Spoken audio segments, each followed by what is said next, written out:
సర్పంచ్ పైనే పంచాయతీ పెట్టి దోషిగా తేల్చారు గ్రామస్తులు. రచ్చబండ దగ్గర విచారణ జరిపి తప్పు చేసినట్టు నిర్ధారించారు.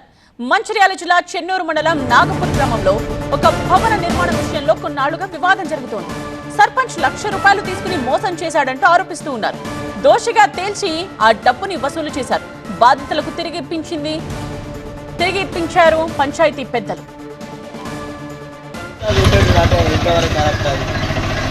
ఒక్కసారి డ్యూటీలో చురికాస్తే మరి ఎందుకు గిట్ల ఎందుకు చెప్తారు బాబా ఏం కదా నేను కాదు అనుకోవాలి మరి ఇంకోలేవు అది కింది వాడాలని చెప్పారు. వీటి రాకేష్ సోను సందీప్ మరి మీరు ఎట్లా చేసారు ఏం కాదన్న ఒకసారి మీరు కూడా ఇక్కడికి వచ్చి మీరు ఏమైనా ఉంటే మీరు స్వయంగా మీరు ఇట్లా చేసుకున్నారా మరి ఊరు తరపుంచి ఏమైనా చెప్తే మీరు చేసిర్రా అన్న.